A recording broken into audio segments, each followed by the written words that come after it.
Magandang hapon mga ka-happy hour.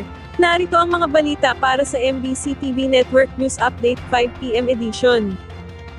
Mga grupong nagpapakalat ng maling impormasyon sa AFP, kaparehong taktika na ginagamit ng Chinese Communist Party. Mariing pinabulaanan ng Armed Forces of the Philippines ang mga kumakalat na disinformation sa social media kaugnay ng umano'y planong pag-alis sa pensyon ng mga retiradong general na humihikayat ng rebelyon at nagpapakalat ng fake news. Ayon kay AFP spokesperson Colonel Francel Margaret Padilla, walang anumang kautusan si Pangulong Ferdinand Bongbong Marcos Jr. hinggil dito. Wala aniyang basihan at malisyoso ang naturang ulat dahil dumaraan ito sa tamang proseso at pag-aaral, sabay giit na ang pensyon ay handog ng bayan sa mga kawal na naglaan ng sarili para sa paglilingkod. Sakaling mapatunayan na may naging paglabag sa batas ay mayroong kapangyarihan ng Estado na magpasya, alinsunod sa mga umiiral na batas.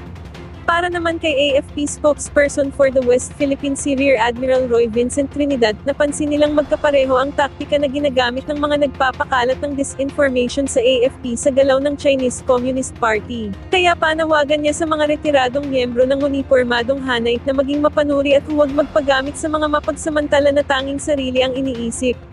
The tools of the trade of the Chinese Communist Party.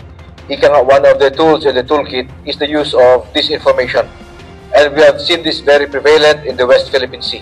It still remains to be seen if there is any link between the Chinese Communist Party and all the disinformation that is happening internally. Nevertheless, we would like to advise our fellow Filipinos to be very cautious, to be very discerning in accepting any news that you see that appears to have dubious or double meaning. Samantala, sa Metro Manila ngayon, QCPD handa na sa undas. Nakalatag na ang security plan ng Quezon City Police District para sa nalalapit na paggunita ng undas. Ayon kay QCPD District Operations Division Chief Police Colonel Vicente Bumalay, aabot sa 1,546 na pulis ang ide-deploy sa iba't ibang lugar sa lungsod, partikular sa mga sementeryo, kolumbaryo, terminal ng bus, istasyon ng tren, at mga pangunahing lansangan. Magtatayo rin ng mga police assistance desk sa iba't ibang bahagi ng lungsod para magbigay ng tulong at impormasyon sa mga bibisita sa mga sementeryo at sa mga pasaherong magsisiuwian sa kani-kanilang mga probinsya. Magkakaroon din ng aerial surveillance para sa mas malawak na pagpapatrolya sa mga lugar na karaniwang dinarayo tuwing undas. Katuwang din ng QCPD sa pagpapatupad ng seguridad at kaayusan ng Quezon City Transport and Traffic Management Department na tutulong sa pagmamando ng trapiko. Ating alamin ang mga latest update mamayang alas 5:30 ng hapon sa programang Metro Manila Ngayon, Afternoon Edition.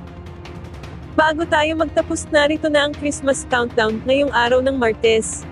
65 days na lang, Pasko na. At yan ang mga balita para sa MBC TV Network News Update 5 PM edition. Samahan ninyo kami bukas mula alas 9 ng umaga hanggang alas 5 ng hapon.